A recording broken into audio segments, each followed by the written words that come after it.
Hi ನಮಸ್ಕಾರ, ಕ್ರಿಕ್ circle ಕನ್ನಡಕ್ಕೆ ಸ್ವಾಗತ ಸುಸ್ವಾಗತ. ನಾನು ದೀಪಕ್. ಹೌದು, ಎಲ್ಲರೂ ಇವಾಗ ಚಾಂಪಿಯನ್ಸ್ ಟ್ರೋಫಿ ಎಲ್ಲ ಬಿಸಿಲಿದ್ದಾರೆ. ಹೌದು, ನಾನು ಇವತ್ತು ಬಂದಿದ್ದೀನಿ ಚಾಂಪಿಯನ್ಸ್ ಟ್ರೋಫಿ ಎರಡನೇ ಪಂದ್ಯ ಭಾರತ ವರ್ಸಸ್ ಬಾಂಗ್ಲಾದೇಶ್. ಭರ್ಜರಿಯಾಗಿ ಬ್ಯಾಟಿಂಗ್ ಪ್ರದರ್ಶನ ಮಾಡಿ ಇಂಡಿಯಾ ಗೆಲುವು ಸಾಧಿಸಿದೆ. ಅದು ಕೇವಲ 228 ರನ್ ಮೊತ್ತವನ್ನು ಕಲೆ ಹಾಕಿ ಕೊಟ್ಟಿದ್ರು ಬಾಂಗ್ಲಾದೇಶ್. ಮೊದಲನೇದಾಗಿ ಭಾರತ ವರ್ಸಸ್ ಬಾಂಗ್ಲಾದೇಶ್ ಟಾಸ್ ಗೆದ್ದು ಬ್ಯಾಟಿಂಗ್ ಆಯ್ಕೆ ಮಾಡಿತ್ತು. ಸ್ಟಾರ್ಟಿಂಗಲ್ಲೇ ಭರ್ಜರಿ ಬೌಲಿಂಗ್ ಪ್ರದರ್ಶನ ಮಾಡಿ ಭಾರತ ತಂಡ ಕೇವಲ 35 ರನ್ಗಳಲ್ಲಿ ಭರ್ಜರಿ 5 ವಿಕೆಟ್ ಕಲೆ ಹಾಕೊಂಡಿದ್ರು. ಆದರೆ ಉತ್ತಮದ ಬ್ಯಾಟಿಂಗ್ ಪ್ರದರ್ಶನ, 6 ವಿಕೆಟ್ ಪಾರ್ಟ್ನರ್ಶಿಪ್ ಆಗಿ 228 ಉತ್ತಮವಾದ ಸ್ಕೋರ್ ಆದ ಬಾಂಗ್ಲಾದೇಶ ಟಾರ್ಗೆಟ್ ಕೊಟ್ಟಿತ್ತು ಇಂಡಿಯಾಕ್ಕೆ. ಬಾಂಗ್ಲಾದೇಶ 228 ಕಟ್ಟಾಗೋ ಕಾರಣನೇ ಭಾರತ ತಂಡದ ಕಮ್ಬ್ಯಾಕ್ ಆಗಿರುವ ಮೊಹಮ್ಮದ್ ಶಮಿ.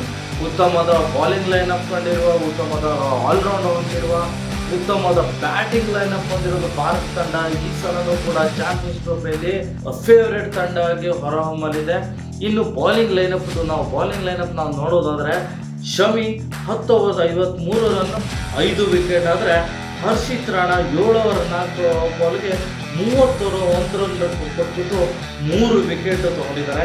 ಅದರಲ್ಲಿ ಅಕ್ಷರ್ ಪಟೇಲ್ ಕೂಡ ಉತ್ತಮದ ಬೌಲಿಂಗ್ ಪ್ರದರ್ಶನ ಆಗಿತ್ತು. ಸ್ವಲ್ಪ ಪಂಚದಲ್ಲಿ ಹ್ಯಾಟ್ರಿಕ್ ವಿಕೆಟ್ ಆಗೋ ಚಾನ್ಸಸ್ ಇತ್ತು. ರೋಹಿತ್ ಶರ್ಮಾ ಸ್ಲಿಪ್ಪಲ್ಲಿ ಕೈ ಚೆಲ್ಲಿದ್ರಿಂದ ಅವ್ರ ಹ್ಯಾಟ್ರಿಕ್ ವಿಕೆಟ್ನ ಕಳೆದುಕೊಳ್ಳೋ ಪರಿಸ್ಥಿತಿ ಬಂತು. ಅದರ ಜೊತೆ ಅಕ್ಷರ್ ಪಟೇಲ್ ಕೂಡ ಗೆಲುವಿಗೆ ಒಂದು ಪಾತ್ರ ಆಗಿದ್ದಾರೆ. 9 ಓವರ್ 43 ರನ್ನಲ್ಲಿ 1 ಮೇಡನ್ನು 2 ವಿಕೆಟ್ ತಗೊಂಡಿದ್ದಾರೆ.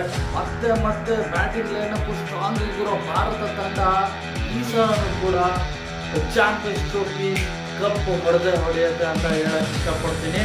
ಮತ್ತೊಮ್ಮೆ ಬ್ಯಾಟಿಂಗ್ ಲೈನಪ್ಪಲ್ಲಿ ನಮ್ಮ ರೋಹಿತ್ ಶರ್ಮಾ ಒಂದು ಫಾರ್ಮ್ ಅಂತ ಬಂದಿದ್ದಾರೆ. ಲಾಸ್ಟ್ ಇಂಡಿಯನ್ ಸೀರೀಸ್ ಅಲ್ಲಿ ಕೂಡ ಭರ್ಜರಿ ಶತಕ ಬಾರಿಸಿದ್ರು, ಕಂಬ್ಯಾಕ್ ಆಗಿದ್ರು. ಅದೇ ರೀತಿ ಈ ಸಲನೂ ಕೂಡ 36 ಎಸೆತದಲ್ಲಿ 41 ರನ್ ಕಲೆ ಹಾಕಿದ್ರು, 7 ಓಡಿತ್ತು. ಉತ್ತಮವಾದ ಬ್ಯಾಟಿಂಗ್ ಲೈನಪ್, ಪವರ್ ಪ್ಲೇಲಿ ಟೀಮ್ ಬ್ಯಾಟಿಂಗ್ ಲೈನಪ್ ಹಾಕಿದ್ರು. ಇನ್ನು ಬ್ಯಾಟಿಂಗ್ ಸ್ಕೋರ್ ಬಗ್ಗೆ ನೋಡೋದಾದ್ರೆ, ರೋಹಿತ್ ಶರ್ಮಾ 36 ರನ್. ಇನ್ನು ಶುಭ್ಮನ್ ಗಿಲ್ ಕೂಡ 129 ಎಸೆತ 101 ರನ್ ಕಲೆ ಹಾಕಿ ನಾಟ್ ಔಟ್ ಆಗಿ ಫಿನಿಶಿಂಗ್ ಮುಗಿಸ್ಕೊಂಡೇ ಹೋಗಿದ್ದಾರೆ.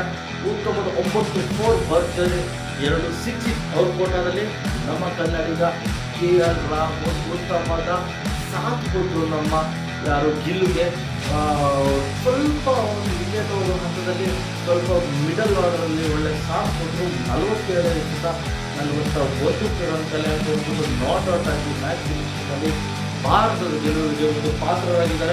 1 4 ಇತ್ತು, ಅದರಲ್ಲಿ 2 6 ಕೂಡ ಭರ್ಜರಿ ಸಿಕ್ಕು ಹಾಕಿದ್ರು. ಇನ್ನು ಪಾಯಿಂಟ್ ಟೇಬಲ್ ನೋಡೋದಾದ್ರೆ 2 ಗ್ರೂಪ್ ಇದೆ. ಆ 2 ಗ್ರೂಪಲ್ಲಿ ಎ ಗ್ರೂಪ್, ಬಿ ಗ್ರೂಪ್ ಅಂತ ಇದೆ. ಚಾಂಪಿಯನ್ಸ್ ಟ್ರೋಫಿ ಪ್ರತಿಯೊಂದು ಗ್ರೂಪಲ್ಲೂ 4 ತಂಡಗಳನ್ನು ಇಟ್ಕೊಂಡಿದ್ದಾರೆ. ಆ 4 ತಂಡದಲ್ಲಿ ಟಾಪ್ 2 ತಂಡ ಮಾತ್ರ ಸೆಮಿಫೈನಲ್ ಹಂತಕ್ಕೆ ಕ್ವಾಲಿಫೈ ಹಂತಕ್ಕೆ ಹೋಗಕ್ಕೆ ಸಾಧ್ಯ. ಮೊದಲನೇದಾಗಿ ಭಾರತ ಎ ಗ್ರೂಪಲ್ಲಿ ಇದ್ದು ನ್ಯೂಜಿಲೆಂಡ್ ಮೊದಲನೇ ಹಂತದಲ್ಲಿದೆ. ಇನ್ನು ಭಾರತ 2ನೇ ಹಂತದಲ್ಲಿದೆ. ಇನ್ನು 3ನೇ ಹಂತದಲ್ಲಿ ಬಾಂಗ್ಲಾದೇಶ, 4ನೇ ಹಂತದಲ್ಲಿ ಪಾಕಿಸ್ತಾನ. ಇನ್ನು 2 ಪಾಯಿಂಟನ್ನು ಹಂಚಿಕೊಂಡು ನ್ಯೂಜಿಲೆಂಡ್ 2, ಇಂಡಿಯಾ 2 ಆಗಿದೆ. ಇದು ಪಾಯಿಂಟ್ ಟೇಬಲ್. ಆದರೆ ಇನ್ನೊಂದು ಇಂಪಾರ್ಟೆಂಟ್ ವಿಚಾರ ಏನಂತ ಅಂದರೆ, ಪಾಕಿಸ್ತಾನ ಹೋಸ್ಟಿಂಗ್ ಅಲ್ಲಿ ಇರೋದು.